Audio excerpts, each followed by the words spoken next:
foi condenada a indenizar a trabalhadora em R$ 5.000 pelo dano moral. Já existem várias campanhas em todo o país para combater o assédio a mulheres em ônibus e metrôs, já que elas são as principais vítimas desse crime. Mas isso não quer dizer que elas são as únicas, não. Os homens também passam por essas situações e, nesses casos, a legislação não faz distinção de gênero. Quem depende do transporte público para ir ao trabalho, resolver compromissos ou passear, já passou ou presenciou algum tipo de assédio. A estudante Isalene, por exemplo, foi vítima. Quando eu entrei dentro do ônibus, não tinha nenhum assento, aí eu fiquei em pé, aí eu fiquei segurando no ferro, o cara veio por trás, ficou se roçando atrás. Aí eu percebi, eu pedi para ele virar, ainda bem que ele virou. Para a socióloga Jolúzia Batista, uma das principais causas desse tipo de problema é a falta de educação sexual. A educação sexual é um conflito hoje na sociedade brasileira porque tem percepções conservadoras, religiosas, que estão pautando um debate para não se fazer isso, não se falar sobre isso. Acho que isso é uma observação importante. Então é ter educação sexual mesmo nas escolas, falar sobre igualdade de gênero, dizer que homens e mulheres têm direitos iguais, que o corpo da mulher não é um território livre para os homens fazerem o que quiserem. Então é esse tipo de debate.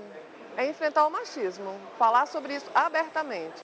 Por conta das denúncias de assédio contra mulheres, o governo do Distrito Federal tomou algumas providências. Determinou que as mulheres devem ter um vagão específico no metrô nos horários de pico. E quanto aos ônibus, deu uma orientação aos motoristas para que elas tenham mais segurança. Uma outra medida que a gente achou muito interessante é a possibilidade da mulher pedir para descer do ônibus depois das 10 da noite em um ponto mais favorável a ela, mais perto da casa, sem que o ônibus desvie da sua rota, mas que ela fique mais segura, mais próxima de casa. A denúncia é fundamental e pode ser feita em qualquer delegacia. O caso levado à polícia é resolvido com mais rapidez com a ajuda da vítima. Simone, mesmo se sentindo coagida com a situação, tomou providência. Aí a gente fica aquela situação, se você falar alto, todo mundo fica te observando. Então você tem que falar, ou fala baixinho, ou fala, se afasta.